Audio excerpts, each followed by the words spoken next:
Hey, welcome to Dollar Views. I'm Brian Gillis. And I'm Stephen Montmanex. We're just a couple of Long Beach State film grads with a lifelong passion for cinema trying to put our money where our mouths are. And we decided to make our BAs mean something by giving our take on the latest film releases. Plus, any other media we've ingested over the past week. Whether that's the latest buzzworthy show, An album that's been on constant rotation, that indie darling no one can shut up about, a cute romantic comedy, or the latest Michael Bay masterpiece. we go over it all. $1 at a time. Would you rather be a guard or a prisoner? I don't think I have the qualities to be a guard. Prisoner. Prisoner, I guess. Prisoner. Sounds like it would be a little less work. Prisoner. Why's that? Nobody likes guards. Good afternoon, gentlemen. This experiment will be an extension of my research into the effects prisons can have on human behavior. You're going to be pleased to know that you all have been chosen to be the prison guards. But under no circumstances whatsoever are you to physically assault the prisoners in any way. So remember, just as you were watching the prisoners, my graduate staff and I will be watching you. Welcome to Dollar Views, guys. We got another double feature for you here. It's something that I don't know if it's going to become the norm, but for right now anyway, especially because there's not really anything in theaters, we can give you one or two things that are at home that you can enjoy. So let's start this off with the Stanford Prison Experiment. The movie that you hated, apparently. I didn't hate it. I just gave it a very unfair Nah, letterbox review. All right, well, why don't you tell us about that? It's not a shitty movie. It has a great cast. You could even say an outstanding cast. Everyone in this is in something else. You got the main guy from Me and Earl the Dying Girl.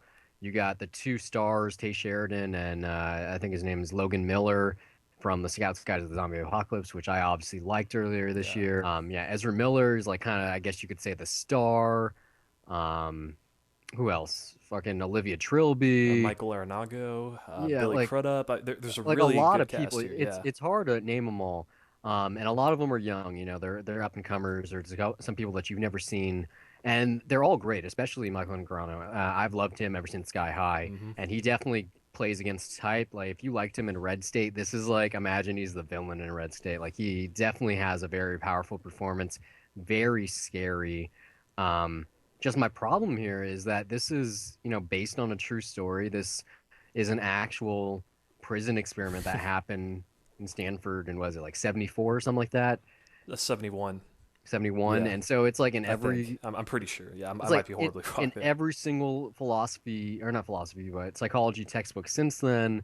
And if you have no background or you've never heard of this, basically this professor played by Billy Crudup in the movie, he created or simulated a jail at a Stanford like basement over the summer.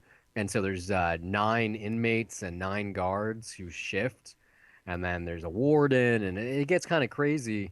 So that's all good and dandy. It's just my problem here is that this feels like a documentary. I was reading that the dialogue is like from the tapes, like it's actual conversations and stuff. Yeah, I haven't gone back to actually look at those, but Yeah, I'm sure it's basically do- the same thing. I do actually. I remember I took Psychology 100 like a long, long time ago.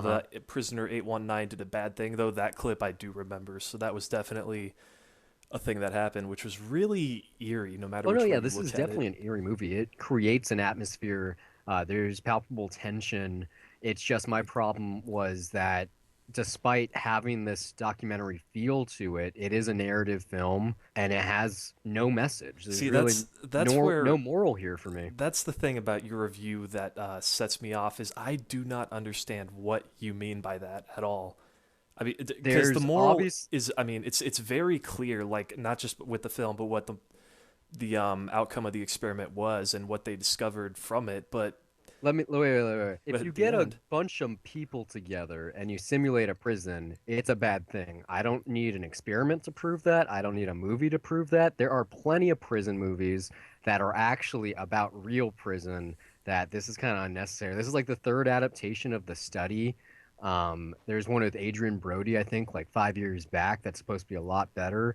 Just I would rather have seen a documentary here. Like there was nothing going for me. I didn't care about any of the characters. I was interested in the journey, but like there was no closure. Like Ezra Miller, fucking, he gets a leave of absence, and that's it. There's no continuation of his story. It would make sense in the Yeah, documentary. those are things that happen in real life, and it does feel oddly strange when that does happen. Just being accustomed to how any How fictional movies narrative work. works. Yeah, just when you have a reality that's brought into it, there's always kind of a little bit of a curveball there that you're just kind of like you feel a little uneasy. But that didn't bother me. In fact, that made it a bit more effective for me. No, I knew that when the experiment was going to end, but I don't know about you. This was interesting for me. I thought about this as it was getting closer to the end. The prisoners had no sense of time whatsoever, and they weren't Yeah. getting much sleep, and it just made the whole thing feel a lot longer as it went on.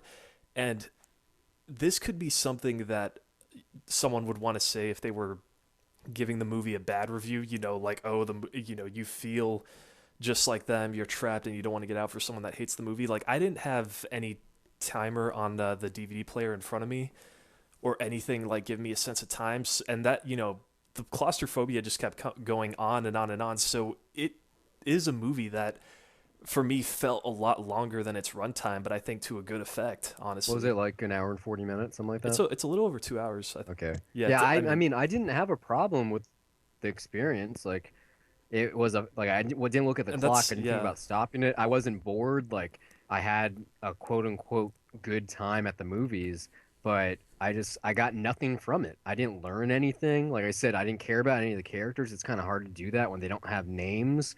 You don't know anything about them. All you know is that they all wanted $15 a day.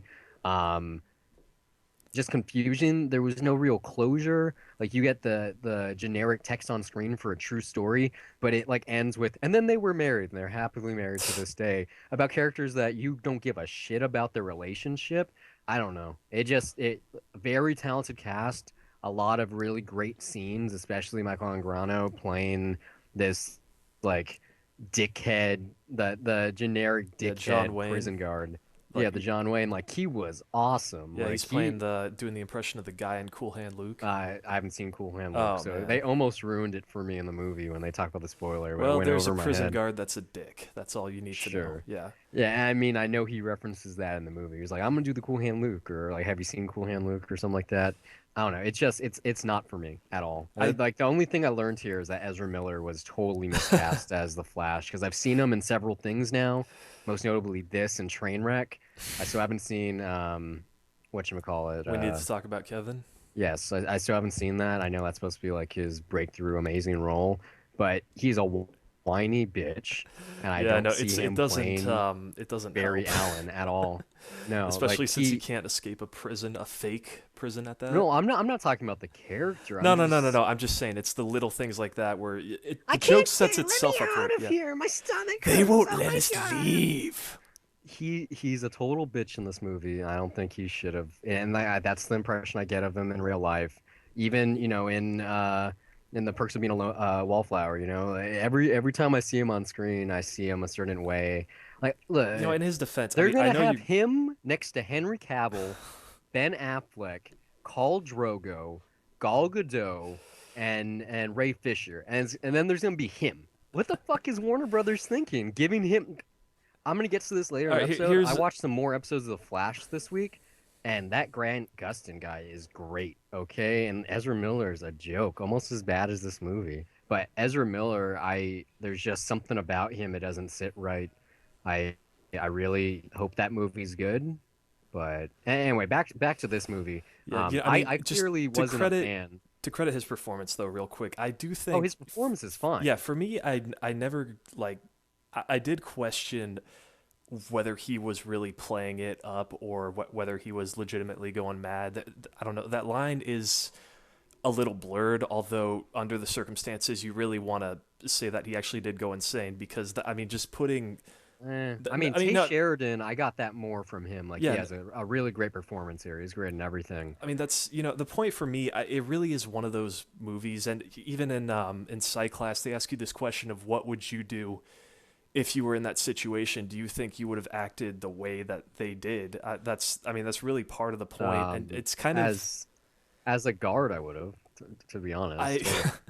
I don't, But yeah, if see, I was a prisoner, I just went, wait, I'm making $15 a day, right? Why can't I just fucking leave whenever I want? I didn't. There was no lawyer present. yeah, no, I Like, really, thinking about the prisoner thing, I want to say that I'm smart enough to be able to keep it in perspective, but right? that's the thing, though. You got to keep in mind these guys are getting no sleep. They're not seeing what time it is at all. It felt a lot longer than it actually was for them. So Yeah, that but they're really obviously messes with your perception of reality. So like I can't imagine what it would be like to go through that. It's like if I was an experiment like that, I would actually do everything I could to prepare for that and watch, I don't know, something like Unbroken or something, some life affirming movie or some shit that, like, make sure I can hold my psyche together. But as my a problem guard, here. I Uh, honestly, like, I don't think I would have been John Wayne. I think I probably would have been that kid in the corner that knows that something bad is going on, but is actually unsure I mean, of what to do about it. I doubt you'd be Which is the most John shocking Wayne. thing to me, was that people just stood by and let it happen. And but it's people are wired that way. It's like if you see someone getting mugged in an alleyway, what are you gonna do? Are you gonna run and stop them, or are you just gonna walk by and pretend like nothing's happening? 9 people out of 10 would walk away. Yeah, exactly. So, I mean, don't- you'd like you to don't wanna think you get would be mugged the too. hero doing something right, but you no. just cover your I've own been. ass. That's literally happened to me. I've been in that situation. I saw someone getting mugged at gunpoint. I wasn't trying to be a superhero. I didn't want to get my phone stolen. I didn't want to lose my money. Like, I walked away. I was drunk, so I was smart enough to do it right then, right there.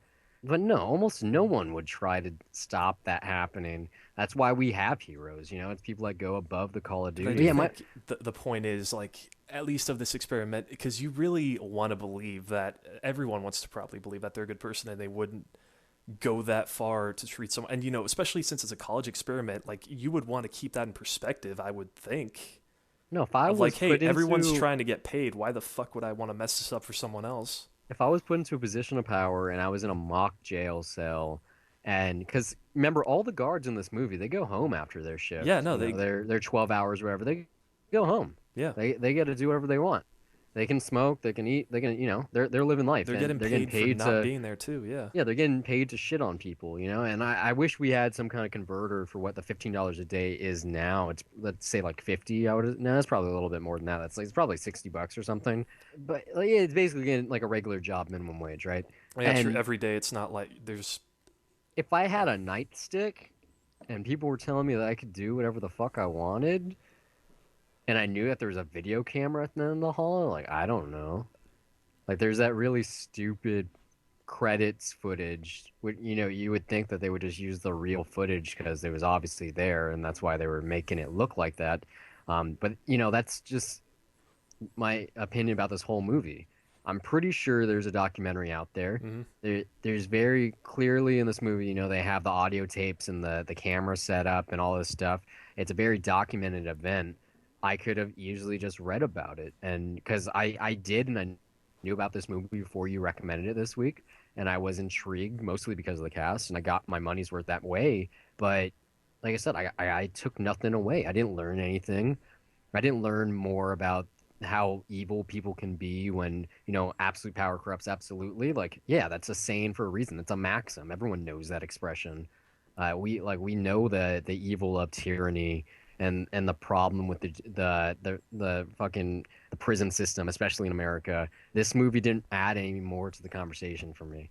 It was just, oh look, it's a good roundup of young actors doing a really good job. I had a feeling that you would say something like that, just because you seem more a lot more lukewarm to the, or you were, not you seem, but you were a little more lukewarm to the walk. And I just expected sort of the same experience to be for you of, okay, just stick with the documentary. Why do you need the fictionalized narrative version of it?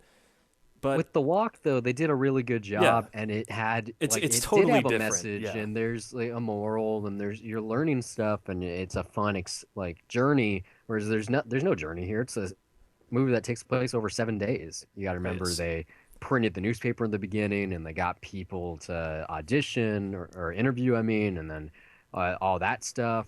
It's like a week. It's like 2 weeks or something like that. But this was a big hit at Sundance, so I would imagine that this would be the type of experience that would work on an audience, just that collective shock at what you're watching, and that just that unnerving experience. I do think there is value in that, and it's difficult to walk that rope when you're touching material that actually happened and trying to make that work in a movie, as well as not trying to betray reality in any way whatsoever. And there's things in there that might be off-putting just because everyone's used to a certain structure when it comes to narratives. But I think it works. I think I was definitely sorry, back of my throat. I was definitely never bored, and I was with it every step of the way. And this isn't a journey that I would necessarily decide to take again. But I mean, if you were in a psych class and this was a movie that they were going to show you to cover the experiment for a day, yeah, I think it's definitely worth it on that level. It'll definitely keep your attention. I think it's really solid overall. Yeah, I think it's a powerful movie. I think, like I said, it's a palpable intensity. Like, you definitely feel everything that's going on in the scenes. It's just, if I'm watching for 2 hours, I want to walk away with something, not go, oh, have you heard about this experiment that happened? Yeah, of course I fucking heard about that. I went to college. Like, you can't really start a conversation with this movie because the topic is already part of a conversation. Not everyone knows about it, and people are more receptive to things that are in entertainment, so that is a good way of exposing it to them if they want to see it. Yeah, bottom line, wasn't for me.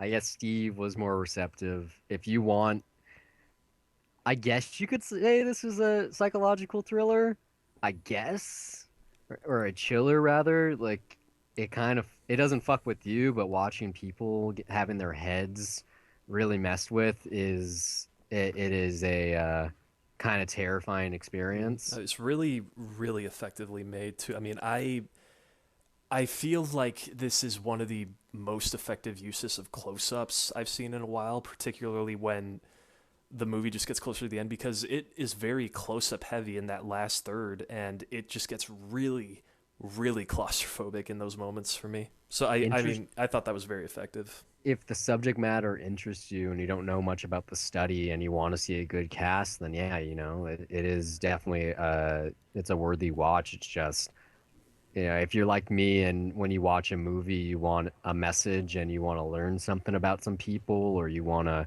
go along for their journey or their development, then that's not going to happen here. It's completely flat characters that nothing happens to them besides one. And even still, you don't really get the full brunt of the effect because it's a true story and they know that they didn't have to cover that stuff. Hello, my name is Mr. R.L. Stein. Every story ever told can be broken down into 3 parts. The beginning. Hi. Hey, we're just moving in. Good talk. The middle. And the twist. These are all Goosebumps manuscripts. Why are these books locked? Did you unlock a book? Oh, no. I'm sorry. I'll put it back where it belongs. Look, here it is. Look. No, don't open it! Let's move to the quote-unquote worser movie here. Which I'm guessing you are probably the one that likes it.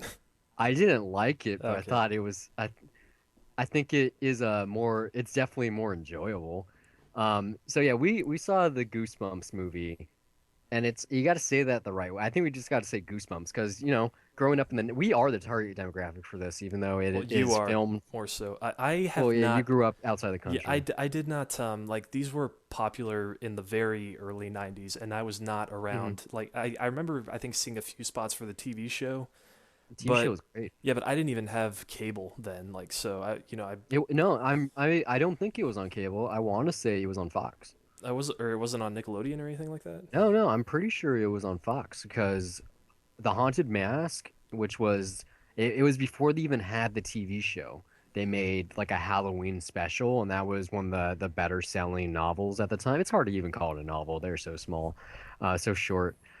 Yeah, but one of the better selling books that Scholastic had in the Goosebumps series. It's a brand that I recognized. The name R.L. Stein. It's how can you forget that name? It's a really good synonymous with children horror, and so that Haunted Mask TV movie. I think you can watch it on YouTube. Like the whole thing's on there. It's a very unsettling, spooky movie. Like made for TV anyway. Like great. which is sadly not even in this movie. It's one of the main stories that is like fell on the cutting room floor, just wasn't included for some reason. But yeah, like even the TV show, you know, it was really interesting. You know, it's coming of age stuff crossed with horror, and it was effective, especially because it was scary enough that you got a spook maybe, but you weren't going to be terrified, and yet you were learning about life and growing up and school and stuff at the same time. It scares for really little kids that are not ready to get into that you know, the more hardcore stuff, which I mean, yeah, even this, it's good for those kids, I think. This, I highly disagree with that. This movie was a waste of time. It was very generic. The only thing it had going for it was the meta aspect of its story, which was a little effective, but not really, because it was just like, these characters are coming out of the books. How? Because. Yeah. You know, I don't know. I know I've seen R.L. Stine's picture, like, on the back of the books before, and it seems like Jack Black is more trying to channel Stephen King, like, especially in looks and just how he dresses and everything. It's not enough that they have to make that joke in there, which is, that's actually a pretty funny joke. The Stephen King he's one. all over the top here, which is, you know, it's Jack Black. It's kind of what you expect, especially when you got Rob Letterman, the guy that directed him in Gulliver's Travels. But by the way, did you catch that Gulliver's Travels scene in the kitchen early on? No, I've never seen Gulliver's Travels. Okay, I haven't either, but I'm very familiar with the, you know, the Jonathan Swift tale. But yeah, it's like when he's getting tied up by the gnomes and they're trying to throw him in the fire. It's like 100% out of, I would assume, the movie. But anyway, yeah, no, this movie's not scary, not even in the least. They're using these horror characters and not going for spooks. Like this, it's a family-friendly action adventure. Well, no, see, when it comes to scares, that's not funny. I don't know. Like, for us as adults, like, I can definitely say, yeah, there aren't any. But for really little kids, you know, I don't know. Like, I'm sure if I looked at something like this thought came to me while I was watching it, something like Halloween Town 2, which you know, is definitely not scary now, but there were portions of that where I was just kind of like, oh, that's the same as this. Yeah, I know, and like that did get to me in certain moments at the time, but I don't think I would enjoy it now. So Cobbler's Revenge. Yeah, I don't know. First Halloween sounds good. I have not seen those in forever. That I'll leave nostalgia alone, in that I'll leave that well. But that's my thought there, is that I think for kids now, you know, that this is basically that for them. You know, there's some good I don't know. There's some good effects that for what this type of movie is tonally that I'm sure will work fine. But yeah, I really did not enjoy it. It's definitely not a good movie. And a bad movie. It's I don't know. I'm like I don't know how to really. I don't know if you read what I said about it, but No. this is what I called it. It feels like a script that was written in the 90s and then got shelved. Like it's that 90s family team movie. You know, kid like moves into a town that he doesn't know, a small town, meets like a bunch of people, and there's those jokes in the beginning were so fucking off-brand and weird. Where he's like, "Why couldn't you get vice principal in Guantanamo Bay or North Korea?" And I'm like, it feels what? like it was you a introduced script. the character with jokes that horrible. Yeah, it feels like a script that was written in the 90s, and then there's weird little things to update it, like Instagram and YouTube and Twitter, and phones are barely present in the movie. It's just a couple scenes. Like it just feels like it's there to make it modern. But you know what's weird is that there's a Laserdisc reference in this thing. Was there? I'm gonna miss. Did you not catch? Yeah, when the cop is like, "Why don't you come over to my place? I have the Blob, the original one, on Laserdisc." Oh, no, Weirdest reference to make too. I missed that. I mean, Laserdisc is kind of making a comeback though, in the same way that vinyl is hip. You know, anything archaic is cool. Like I'm sure if someone had a Betamax machine at their house, they'd like, you know, get their dick sucked just for having the cool technology. Yeah, but I mean, here's what's so weird about that. It really, I don't know. I think I guess they're trying to pass it off as a joke, especially because it is from those two dim-witted characters. But written so badly, it felt like product placement for Laserdisc, which was weird.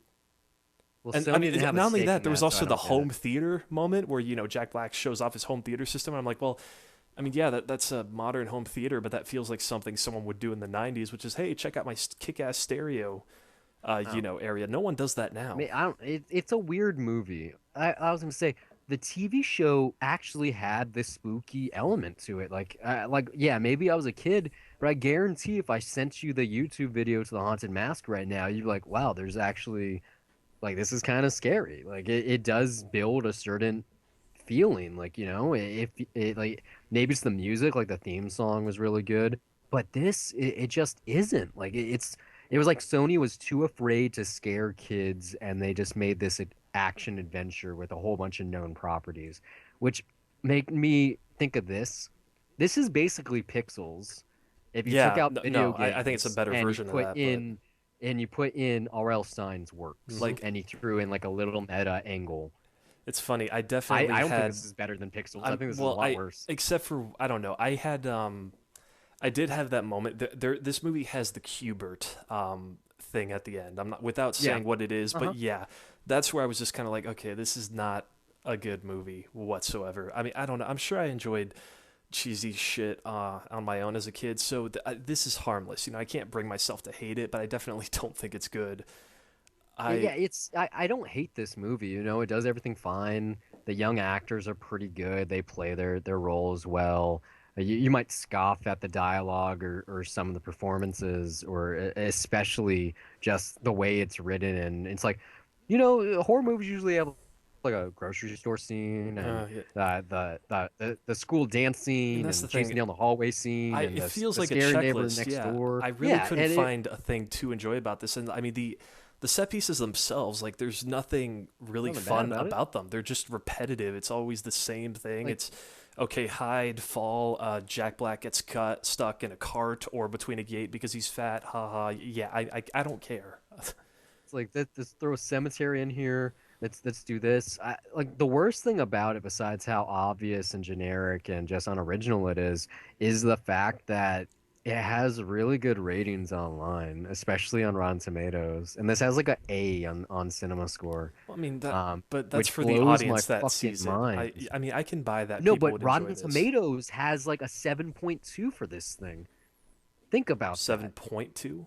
Or 72%, whatever they do on Rotten Tomatoes. Like this wasn't certified fresh, but it wasn't rotten. Like they said this was good, whereas they said Pixels was bad. Well, this is the same movie, except Pixels is directed well and it's funny in some aspects. In certain scenes, it's kind of funny. Yeah, I think the difference though is that Pixels, the laziness is far more apparent in Pixels, and it's more depressing that movie didn't turn out good. This is just kind of like, I'm sure most people are looking at it like, you know, it's harmless. Or I doubt the positive reviews are really that glowing. Or maybe it's because the expectation was just so low for this going in that it genuinely surprised people. Like I had no interest going in whatsoever, and it's because I heard that it was halfway decent. Yeah, that I was hoping like, okay, well, I might have fun with it at home on the small screen. You know, it's a rental. I literally spent $1 for this. $1.50. Yeah, but I hate that they do that now for DVDs. Yeah. It's like I can't say I rented it for $1, but it's fine. You know, it's for kids. It is fine for the family. It's just I don't know. I said, I think you got a closer nostalgia factor to this than I do. I do not at all. So I'm just kind of like you didn't catch the R.L. Stein cameo at the end because you don't really know who he is. I read about it though. No, I mean, and that's the thing. I do recognize that, like that face. If you show me a book, then you know there's the back cover. Then there's his portrait on the back cover. So I did. I mean, I didn't notice it at the time, but then when I saw it was there, I was like, oh yes, that is him. Yeah. No, I just thought that this was a disservice to the source material because it had a really great concept. You know, having this author's works come to life and then them trying to get them back in the pages. Like, yeah, great, that's fine. You know, like it's not Scream, but it definitely has like a similar kind of prestige to it.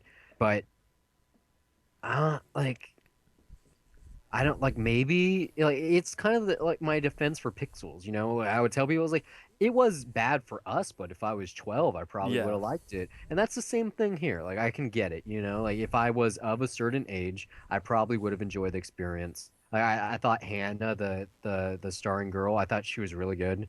I read that she's in The Giver, so when I see that, maybe you know her being in it, I might be less mad about. But like the kid with the big teeth, he was pretty bad. The kid from Super 8? Yeah, Champ. Yeah. His teeth are huge. No, but I mean, this, that's the best I can say about it is that this is someone else's Halloween too. Like, I mean, I don't know how well you remember that movie, but there's a countdown like for the high school new dance, Halloween the costume 2 thing, or the original Halloween. the second one specifically. Like, I don't know No, why. I'm saying, are you saying Halloween Town? Halloween Town 2, yeah. Oh, okay, sorry. they said Halloween 2. I was like, which with the Rob Zombie one or the original one? I mean, yeah, I don't know. I was fairly a little bit older than I should have been to be creeped out by it at that point. But I mean, yeah, that's that high school dance scene. Like something happens in there that just really fucked me up that night that I saw it.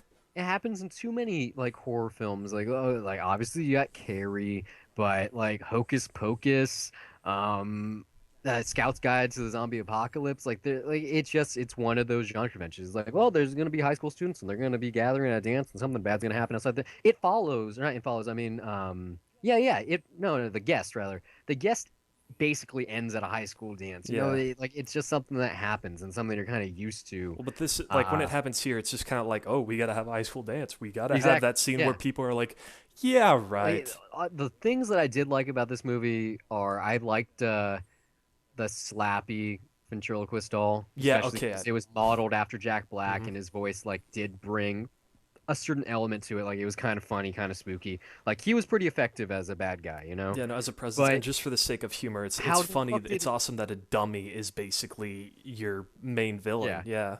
But how did the book open? How did they all open? I don't know. No. He opened the other ones with the dwarves, okay? But like, they opened the Abominable Snowman book. We get why that happened. But in that same scene when they run out the house after the snowman, the dummy book just falls on the ground and opens miraculously. It made just as little sense as why the typewriter's magical or how this happened in the first place.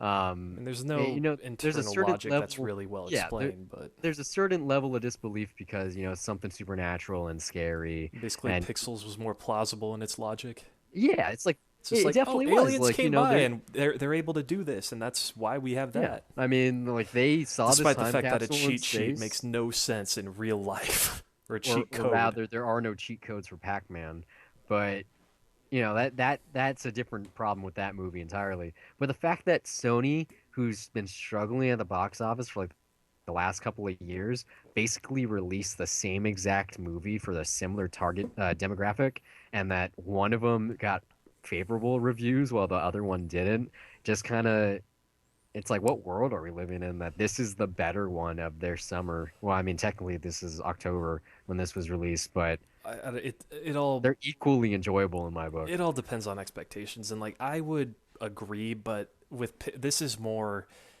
in its mediocrity. It's all balanced. Pixels is a back and forth on what's good and what's really, really, really bad. Like, there's really good qualities about it that would make a really strong movie, and then there's so much laziness on the other half of that coin that just kills it. I didn't brush my teeth this morning. I hope you didn't notice. Yeah. Why is Kevin James the president of the United States? I actually like that, just because it was like, why would he be the president of the United States? Oh, because America's stupid and we vote for idiots. That's right. Or something like that. I don't know. It's happened before. It's happened before. Like I said, there's nothing wrong with this movie. It's just, don't, unless you got a kid who likes Goosebumps, or you feel like getting drunk and kind of reminiscing about, even still in that way, I can't even sell it that way because the nostalgia factor here is so small.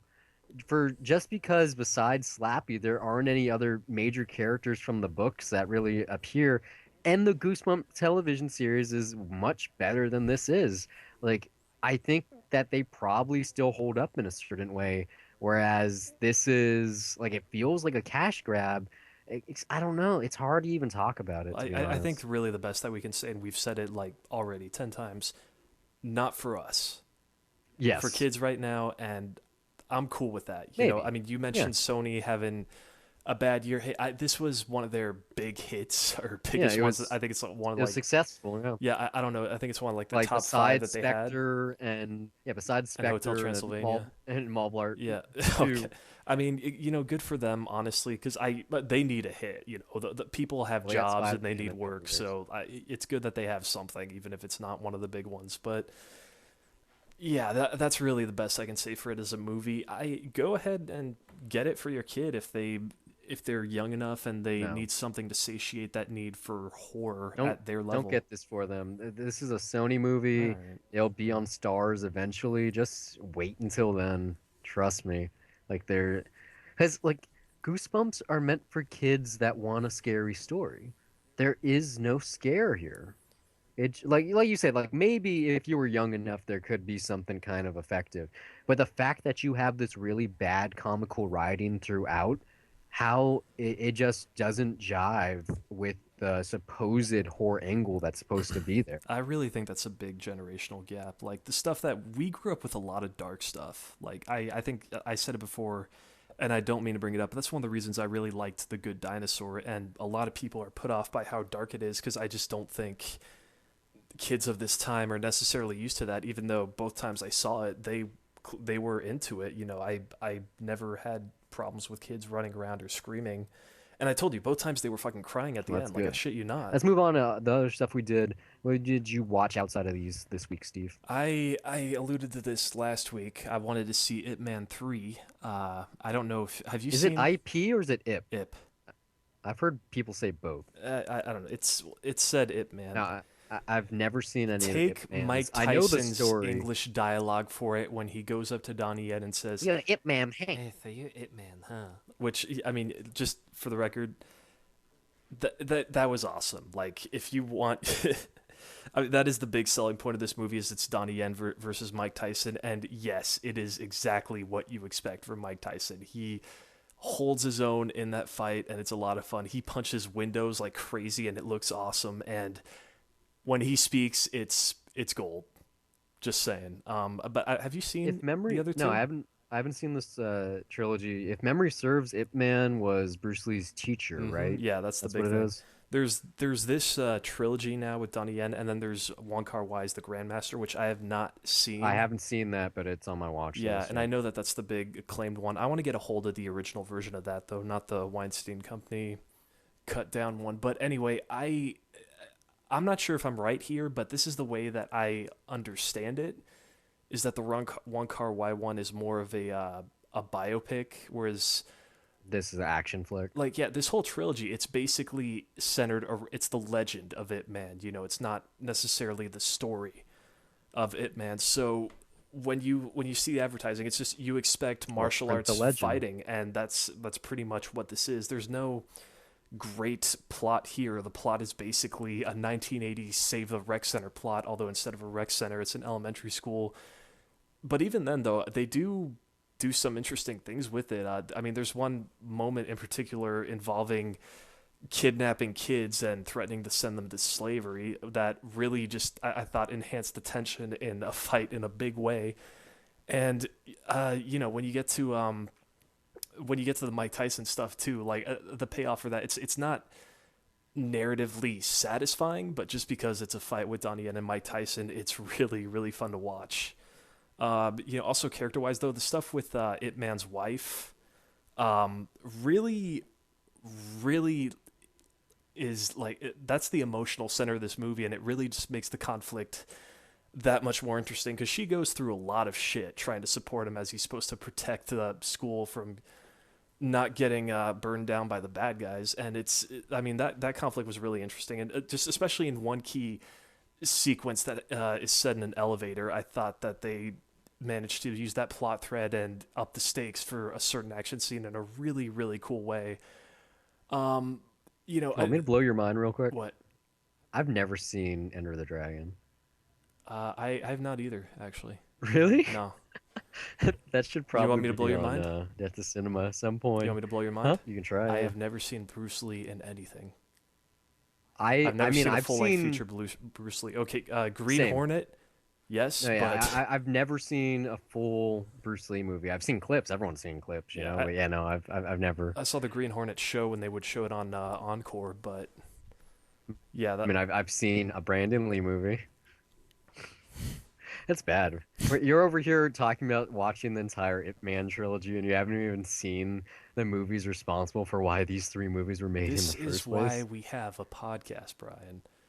That's the film goer's life. They're always going to have something that they're ashamed of not seeing yet, and try as they might, to the day that they die, they will never, ever, ever satisfy that need of seeing everything culturally relevant in some way. I mean, my excuse is that I am just not well versed in kung fu movies. I've seen some Jackie Chan stuff that he did with Chris Tucker. I've seen the Rush Hour trilogy. I've seen a couple other things like the Legend of Drunken Master and more acclaimed things like House of Flying Daggers and the Crouching Tiger, Hidden Dragon type stuff. But it's not a genre that I know much about. And so I should probably see the classics at some point. No, me neither. But the movies that influence those are cool too. And there are really cool fight scenes here. I mean, this is exactly what it is. It is just an action movie. And the plot points are not that big, but the stuff that I did bring up is still good enough, I think, to enhance any emotional stakes that there are in the story. What's weird though is that this is kind of like, I'm going to bring up a comparison to Into the Woods, that's a movie where... What? Yeah, Into the Woods, which came out last year. Oh yeah, I saw that. Yeah, and that's a movie where just like as it's about like halfway to 2/3 of the way through, you think it's going to end, and then it gets even worse. It just gets to a whole other plot point, and it's kind of a similar thing that happens here. And it's not bad, but it's just the Mike Tyson stuff is resolved so early, and that's the best stuff in the movie. That's not even the climax. So when you get to the other stuff, which I thought had a really interesting conflict behind it, it's just not as strong as what came before. So that's just my one nitpick. But this is supposed to be an action movie, and it's fun as such. There's a lot of really cool, corny moments, especially the first time that you see Bruce Lee, which, at the Phantom camera, which I bitched about, it was used actually into comedic effect with the introduction of Bruce Lee, where Ip Man lights up a cigarette and he tries to kick it away and stop him from lighting it. And then there's just a great joke that has to do with kicking water. So would you recommend this thing, especially to someone like me who has never seen the other two in the series? Well, here's the thing. I did take a friend to see it, and I told him that I didn't think he would need to see the other two because they are pretty much self-contained and they're just action movies. Like I said, it's basically about the legend of Ip Man. I don't know if this is based on any factual confrontation that went on, but it was a lot of fun as an action movie. And I went to the theater. I had a beer with it. Didn't have a big crowd or anything, but I had a good time. So it was a fun action flick. There's some really cool fights. Okay. Yeah. You watch anything else? You want to do it back in? That's it. Okay. That's it. Well, I saw 3 movies this week, all related for 2 different reasons. They're all genre. Well, no. I mean, they're all Hugh Grant starring, and they are all written in some way by Richard Curtis. They're all British, too, I guess you could say. So I saw Notting Hill, Bridget Jones' Diary, and Bridget Jones is the Edge of Reason. I had never seen Notting Hill. At least I don't think so. I've definitely seen clips on like those Bravo like best romance scenes or like AFI or whatever. So I'd seen certain things. Really, really good movie. Really charming. I mean, it's Hugh Grant playing, Didn't it get some Oscar nominations? I believe it might have. Bridget Jones got nominated for Best Actress. But really good. Like, it's about Hollywood. Like, the story basically is Julia Roberts comes to Notting Hill and she falls into a romance with Hugh Grant. But just it's written so well and it's so charming, and like I like the review I wrote was like I can't really say anything better than that. I was like, I don't know if I'd seen this before, or I just have always loved it. Like if you're a fan of Richard Curtis, if you like 4 Weddings and a Funeral or About Love, definitely check this one out because it was really, really good. It was a really good time. It's on Netflix currently. I don't really have much to say. Like everyone said it, the cast is great. Just really, really great. What's the Julia Roberts name basically of, playing herself. What's the name of the director? Is it Roger Mitchell? Yeah, I believe so. Yeah, I think that's who directed that's the guy that did Morning Glory, which I don't know if you saw that. I actually like that movie. No, I haven't seen that. I think that's on Netflix currently still. Oh yeah, I like that movie. If nothing else, you get to see Rachel McAdams and you get to see Harrison Ford. Yeah. Oh yeah. No, Harrison Ford is he's good, grumpy Harrison Ford in that. So yeah, the Notting Hill, I'd buy that for $1 for sure. Really fun, but then again, if you're listening to this and you like rom-coms, you've probably seen it. It was like one of those things that I just had to cross on my list. And like I said, because I watched these three movies in 3 consecutive days. Bridget Jones and its sequel are a whole story entirely, very different. Wasn't a fan of either of them really. The first in particular is an adaptation of the novel Bridget Jones' Diary, which is also basically a modern day telling. Well, this is the mid '90s, but a modern day telling of Sense and Sensibility. And then the sequel Which is basically cashing in on the success of the first one, right? exactly, yeah, and they have another one this year about a baby. Yay! Both of these are written by female director. I mean, directed by women. The Because one that's that's a coming out big this deal. year, it is a big deal. 52 hashtag 52 films by women. And this one this year is also it's the director of the first one. So yeah, Richard Curtis had some For the kind record, of writing. if I'm coming off really rude saying that, when I'm joking by saying that's a big deal, like I mean, come on, it's whatever. We've had other podcasts about this issue, like, and the reason why you're doing that list is, well, I'm covering my own ass here, just. But no, like that. it's directed by a director. Who cares if it's a woman? Honestly, I Well, don't know. I mean, that for whole this we talked movie, about this. The whole 52 I list thing is think- kind of dumb. I think for these two movies, it definitely does help because because this is what I like about these two films.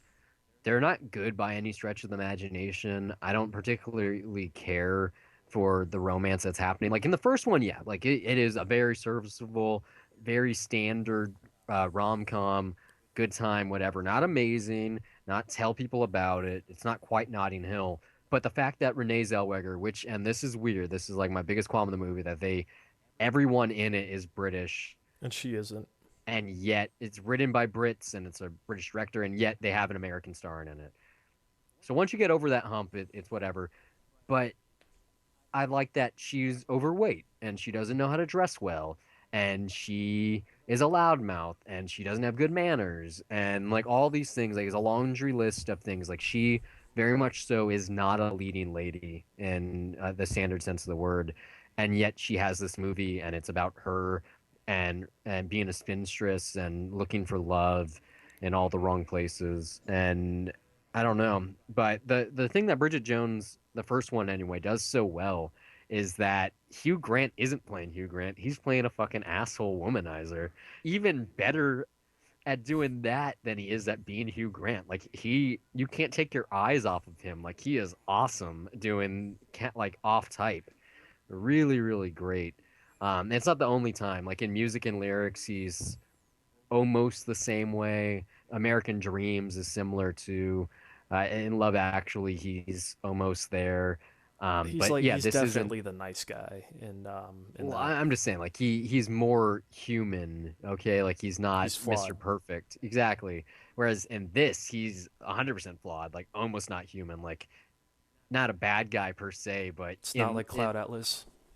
no, he's not an actual villain. But in this one, like he actually, like he's the antagonist, okay? That's what's strange. So like he's good, and I like that it kind of goes against the grain of what the genre usually does. It's not the most beautiful woman. Like Renee Zellweger like gained like 20 pounds to play the role. It's just I don't know. I think it was because I'd heard so many things about it over the years. Just overrated. Wasn't for me. But like I was saying, like it's definitely a story that I think having a female director helps, because to get the point of view of what it's like to be a woman caught between two different men that are like polar opposites, it would be pretty hard to do that. I get you. It's kind of like the Babadook. Like there's just certain aspects to it where you're like, Yeah, there's no playing- way a guy would have playing thought a of that. mother. Exactly. Yeah. Like you bring something to it on yourself. And the other thing too is that this movie and also its sequel, it's R-rated. So it's interesting to see a rom-com that they're throwing around, 4-letter words and voicing their opinions and things like Just that. being adults. Yeah, I mean, it's not. There's no nudity or anything. There's not like over the top sex humor. It's not train wreck. It's not raunchy. It's just it's an adult rom com. Like it's not trying to cater to everyone. It wants a certain demographic. It wants single women that are looking for love. Like it has that. It has everything going right. I understand why it's like kind of a modern day classic. It wasn't Yeah, maybe I have to see it again. Maybe I have to read or watch a Sense and Sensibility adaptation. Like, I know Colin Firth was cast in this because he plays the Mr. Darcy role in the BBC series, and like the novel itself, Bridget Jones' Diary, like references him playing that role, and it's one of those laughing like inside jokes, like, "Hey, you got cast as the character that the main character fantasized about in the movie, blah blah."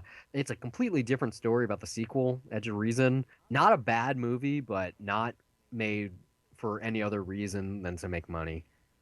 There's like no heart. Um, Story that it is like not really worth noting. There's like this really weird moment in a prison, in a Thai prison, where they like do a Madonna musical number that I laughed at, but it was like, what?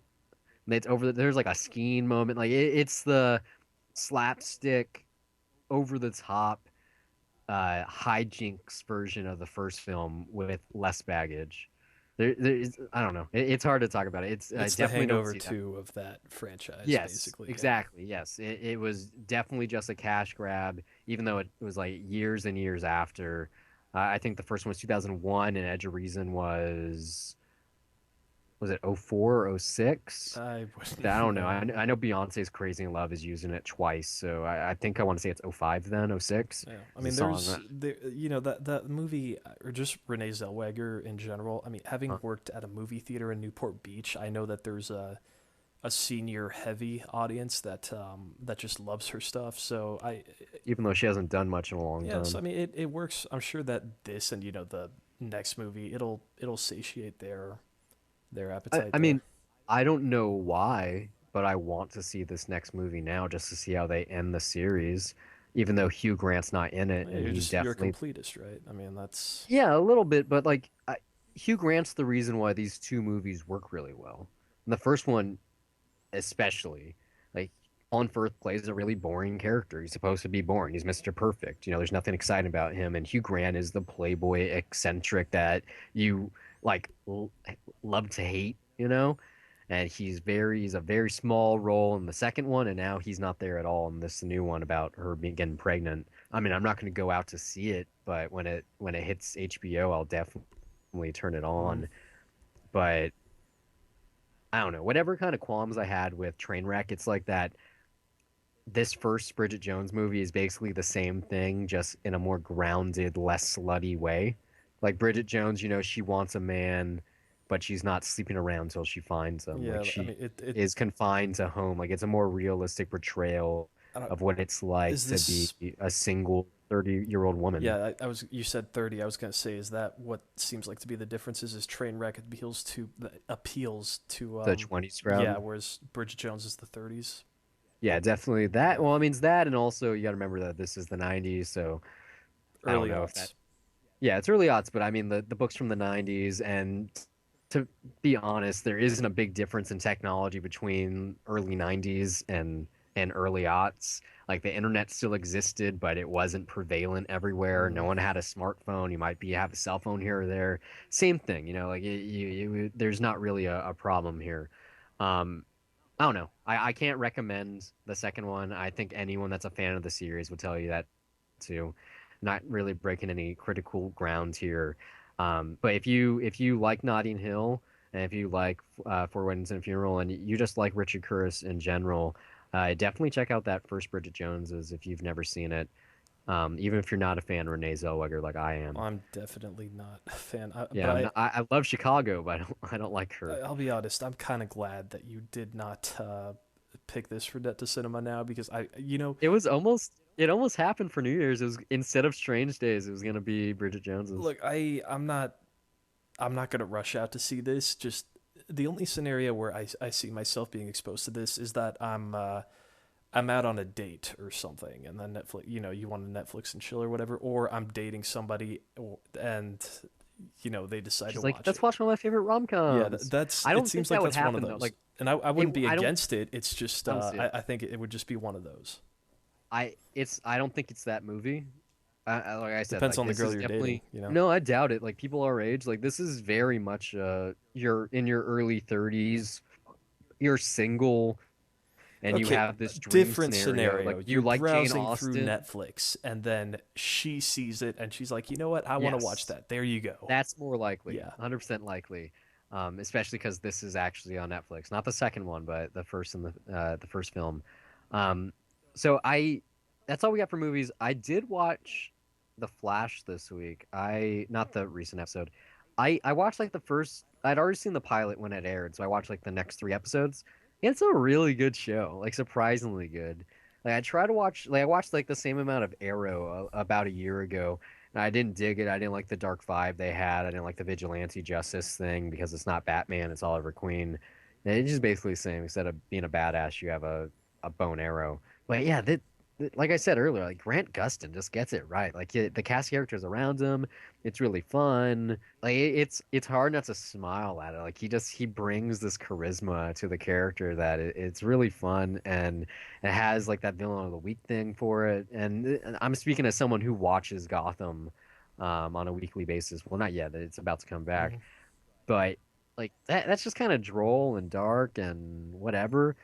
But I don't know, Flash is just it's like pumping with energy. Like it's a really good like family dynamic comic book show, and it's about adventure and figuring out who you are, and it has a mystery element, and it has a lot going for it. And I really wish that Smallville was as good as The Flash is, because I spent a decade of my life watching it.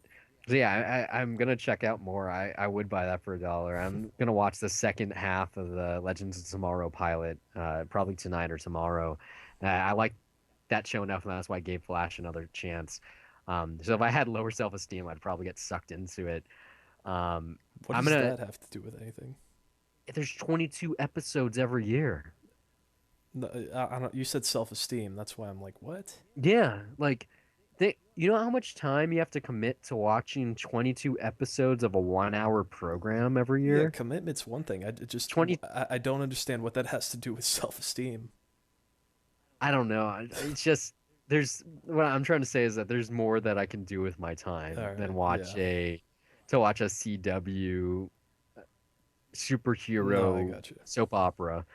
But I want to close this episode out with something I read. I finished the first volume of Gotham Academy this week. I know you don't know what this is. The audience probably doesn't either. It was in the final wave of the New 52. It's really interesting. It's hard to really describe. It takes place at like Gotham Academy. It's a prep school in Gotham, and so Batman is obviously in this universe, and like he actually attended the school. You find out a couple issues in, and like some of the rogues appear here or there, but it has like this Hogwarts feel to it. It's kind of like Arkham Asylum.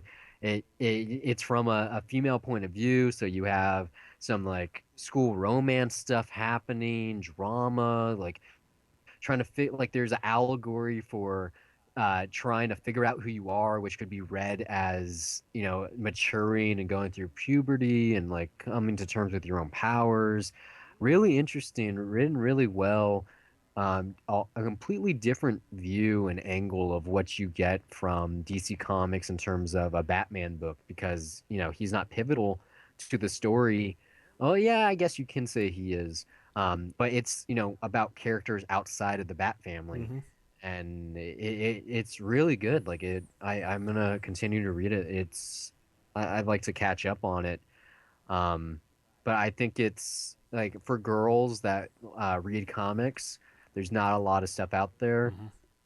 I mean, obviously, there's like Hot Girl, or there's not many comic lines. There's characters, but there's not actual, a consistent monthly periodical release.